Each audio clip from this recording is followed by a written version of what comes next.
Flashlights are a very useful gadget. If you're somewhere pitch black, you can use it and make the Canon Rebel T7 DSLR cameras on your face actually work. You know, by having light go through the retina, then photoreceptors in the back will turn to In games, they do the exact same thing, and usually the places where you have to use them are intentional. Rarely would a developer just put a super dark place for no reason. I guess the only unintentional reason would be if you have the whole game take place outside at night, then yeah, you can make everything dark. But personally, for some games, the things that I find super annoying are the flashlights. In general, flashlights in games can be a mixed bag. Sometimes they're good, but in some occasions, I absolutely hate them. And in this case, I think it's better to look at some history, so what I'll do is look at some older games and their flashlights, and then do the same thing for progressively newer games. I wanted to find the very first game to have a flashlight in it, and that's a bit difficult to do because of how many arcade games there are. There is one game called Rock and Rope, which is an arcade game from 1980, and it does have a flashlight. This is one of those Donkey Kong style games where you have to climb to the top. However, as you can see, there are no dark areas in this game. What you actually use the flashlight for is to stun the enemies. And that's kind of it. Really, that's it. Well, that's kind of lame. So there's another game called 005, which was made for the Sega in 1981. This game includes all the specialties of arcades, like the blocky arenas, the sprites that are made of 20 pixels, the scoreboard, and the monotonous sound.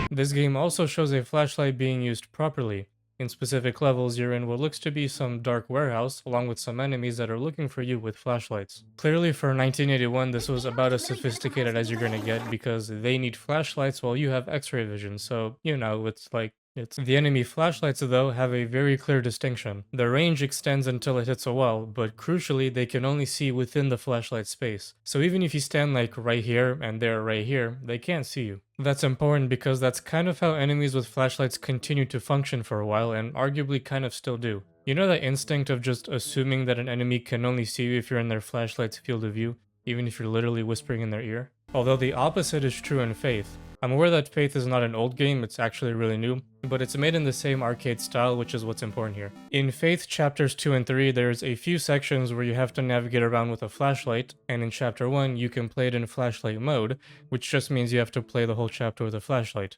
I do not recommend it, sucks. This flashlight works in the same way, except even worse, because now it doesn't even extend until it hits an object. It literally just lights up a few pixels in front of you. And unlike in 005 where you can see the enemies everywhere but they can't, in Faith it's the opposite. The enemies can see you normally and actively walk towards you, but you can't see anything. Especially if they come at a diagonal because you can only look at 90-degree angles. So unless they're right in front of your face, you have no idea where the enemies are. Thankfully, most of the enemies are kind of slow, so you have some chance of reacting, except for this bitch in chapter 1 that just beelines towards you at Mach 10.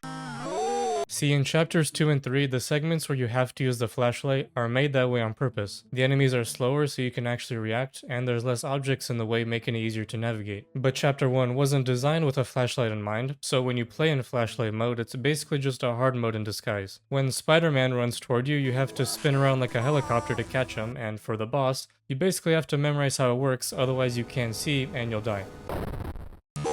But then again, that's why it's just an optional mode for fun, so no harm there. Going back a decade or two, you have Halo Combat Evolved. This game's flashlight is interesting. There's only a few times where you would need to use it, and even in those places you can maybe see without it. The flashlight itself is really good though. It lights up a good sized circle, and instead of a definite circle, this one does have some diffusion, where the edges have a gradient of light instead of a hard cutout, which is much better in my opinion. This is how most flashlights should be, in my opinion. That's also just how they work in real life. It's a good balance of lighting up what's in front of you without making everything overly bright like you're wearing night vision goggles instead. And then when they made the anniversary edition, they managed to completely ruin it.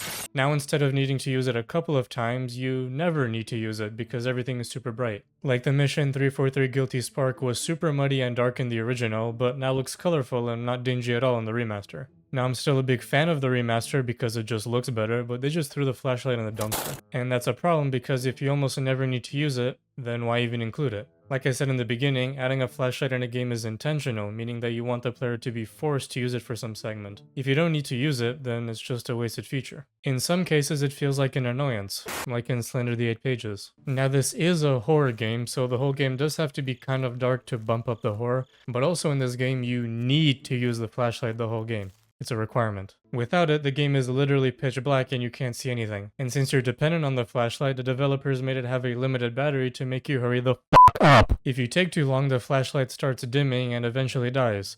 And you essentially lose because, I mean, there's nothing you can do. You're just fresh meat for the Slender Man. And in some remakes of the game, they literally make it last 0.2 microseconds. But what I don't like about this flashlight is that it seems like a slight annoyance. If everything is pitch black, all you can see is this small circle in the middle of the screen. That's it. That kind of just makes the game claustrophobic, IMO. At that point, why not just make the whole window this big? That's especially because this flashlight doesn't have any diffusion like the one from Halo. It's more in line with the one from 005 by having a clear cutout, which I've already said I don't like, but it's the norm, so joke's on me. You could say the small view enhances the horror, but I don't really think so. The primary horror in this game is having a tall white dude follow you to give you a hug. So simply having the flashlight not have a long range is enough to maximize the fear of not being able to see enough, while also not being an annoyance. But that's just my suggestion. Maybe you like it like this, if you're weird. I don't make the rules. The situation is even worse in Half-Life 2. The flashlight is an even smaller circle. Granted, this is not 100% a horror game, but for at least one of the chapters, you need to have the flashlight on most of the time. And again, it being a super small circle is kind of an annoyance after some time. This one does have a bit more of a reach, unlike Slenderman's, but it has an even more obvious cutout. That's no good. See, lighting is a big thing in Source, so it's slightly disappointing when the flashlight doesn't get much attention. It's even worse when you're playing some horror mods because they'll just make the entire game pitch black, so it becomes like Slenderman where you have to use the flashlight. And that's where the small area can get real annoying. It's kinda like when you were a kid looking into those paper towel rolls like you were a pirate or something.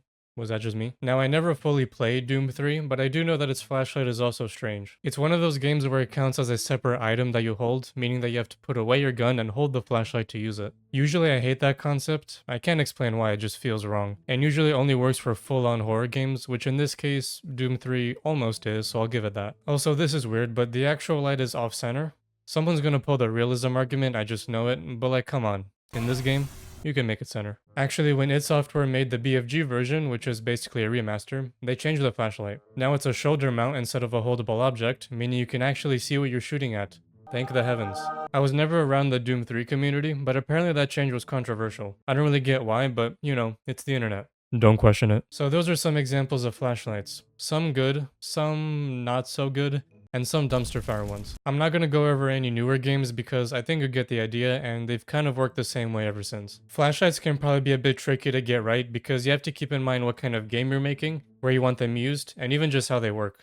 If your intention is making a section where the flashlight makes it harder, then having a super wide and bright one would kind of defeat the point. But then making it too small and making it have a Duracell battery from 20 years ago, well, that just makes it annoying, not hard. And if you're making an arcade game, then you kind of have to limit how often the flashlight is used because, like in the case of Faith, the game wouldn't be too fun if the screen was black for most of the time. That actually makes lanterns a good idea. Specifically for 2D games, I would argue that they're way better because you can actually see what's around your character. You can maybe extend that to 3D games, however you can't see immediately behind you, so However, in something like Amnesia, the lantern kind of acts as a flashlight. It just shines an area around you. That gives you the benefit of a flashlight without having to mess around with how wide of a circle you give the player. But I'll let the experts figure all that out because I'm not one of those. Clearly. Hopefully you got something useful from this video. If not, this was just a random idea that I had in my mind for some months, which culminated into this disaster. Would not recommend. But anyways, bye.